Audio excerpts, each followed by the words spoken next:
Sharon from Mad Paper Crush here, and I know you're not used to seeing this view of the camera. Most of the time you're looking down onto my workspace as we work on projects together, but today I am doing a collaboration hosted by Mandy from SunflowersAndDors and Justine from HouseofMahalo to celebrate their 1-year anniversary of their Facebook group, which is called Junk Journal Ideas and Inspiration. So they have asked junk journal artists from all over the community for every day in May to give some information about how they got into junk journaling, and then also some tips that might be useful or that I wish I would have known when I first started doing this. So we're going to jump right into #MayYouBeInspiredBy, and I hope to give you a little bit of information about me and some tips that might help you on your journey. So let's go. So I guess where my journey began was just about since I was born, because I think I've always been a maker of some sort. So if you name a craft, I've probably tried it, thought about trying it, or am thinking about trying it. I can't remember a time when I wasn't a crafter of some sort, making something when I was very little all the way up until now.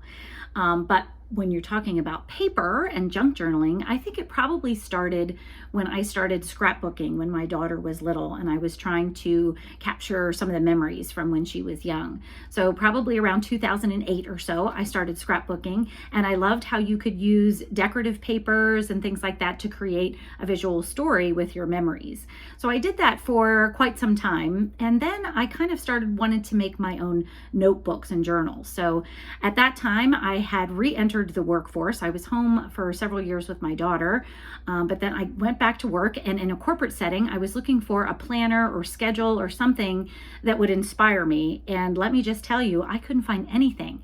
All the things that I saw in the office planner type thing was just really uninspiring and boring. So I started trying to make my own planners, and I loved using paint and mixed media and digital papers, and I had started digital scrapbooking, so I really had access to all these fun digital things that I could put together sort of in my own way and create my own notebooks with very colorful and decorative pages that would inspire me when I went to write in, you know, the boring meetings that I had to go to when I worked in a corporate office. So I was just going to show you some of those because I still have them, and I think it's a great thing to still have them.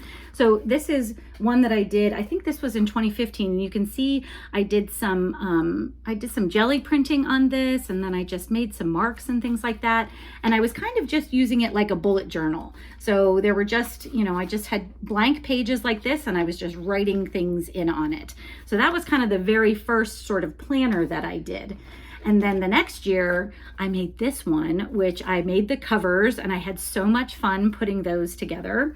And then I started putting a whole bunch of other things on the inside. So you can see I have some antique papers in here that I painted up.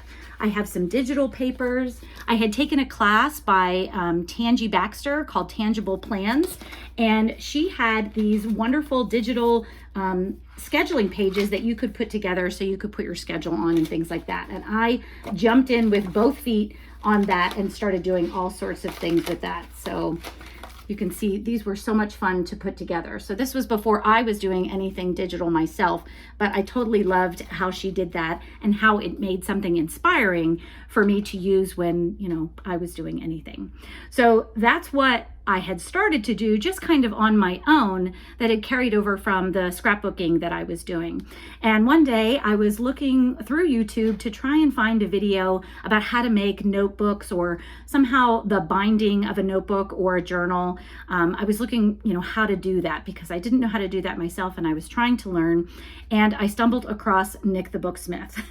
And if you've been in junk journaling for a little while, you know that she's kind of epic in her junk journals and the things that she created. And I was watching a flip through of one of her journals, and I fell in love with junk journaling and couldn't wait to try to make something like that.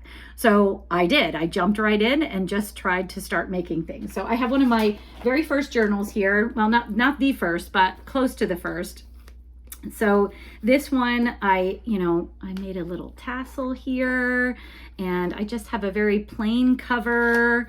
and I have all kinds of pages in here with pockets. So I was already doing some of the stuff that I still do today, but I, still had a lot to learn too. So I love this junk journal and putting it all together. I had a great time with it, and that was just sort of the beginning of where I am now. So I love making journals. I love making paper ephemera. I love everything there is to do about junk journaling. So Mandy had also asked that we put together maybe some tips or tricks or something that we wish we would have known when we were a beginner junk journaling. And so I was thinking about this, and as I've been watching the videos of the other artists that have been doing this collaboration, boy, there's a lot of really good tips and tricks. So if you haven't yet, please look down in the description of the video and go visit some of those other videos, because they have some great tips and tricks on different things, different tools and supplies, and just about everything. It's wonderful. It's a wonderful rabbit hole to get stuck into if you're new to junk journaling. So for me, what I wanted to tell you is to keep trying, keep going, because I think it takes some time for you to develop your own style. And like me, I've been doing this quite some time, and I feel like I'm still developing that style. But you have to keep making. I know sometimes we get stuck and we feel uninspired and things like that.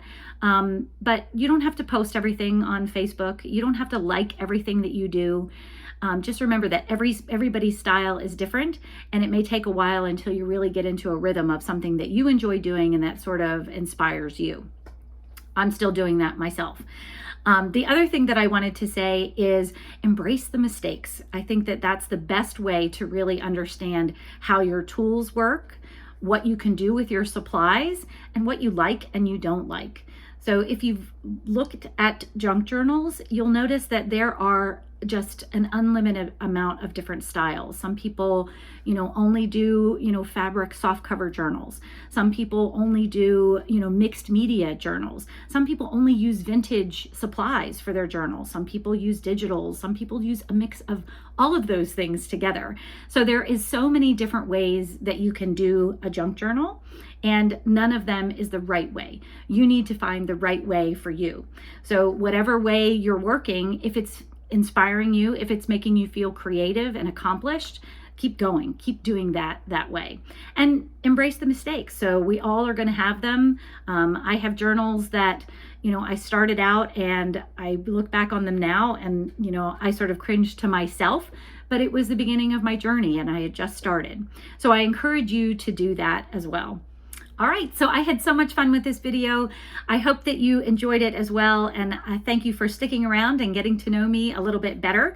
I wanted to encourage you to head over to Facebook to join Mandy and Justine's group. It's called Junk Journal Ideas and Inspiration, and I wanted to give them a big thank you for inviting me to do this. I really had a good time with it, sort of reminiscing about where I had been in the past. So I'm hoping that we inspire many new junk journal artists to join us in the community. And I have a little special for you if you would like a little freebie if you're new. I created these little button cards. Now, button cards are something that, you still see them today, but the vintage ones were really beautiful. The different graphics and things they had on authentic vintage button cards, they're really fun. But sometimes they're hard to find. Sometimes it's hard to find authentic things to use in your junk journaling. So I made these. These are completely thought up in my mind and digitally created for you. And I also have a video on how to make these paper buttons that you see here. And I had so much fun making these, and I really think they did a good job of looking like true buttons, even though they're just paper. So if you would like this freebie, I would love for you to head over to madpapercrush.com/button cards to grab your button cards. And hopefully, if you're here and you enjoyed this video, you'll subscribe to my channel and tune in as we do more crafts and things coming up. Thank you so much for watching, friends. I will see you in the next video. Take care. Bye-bye.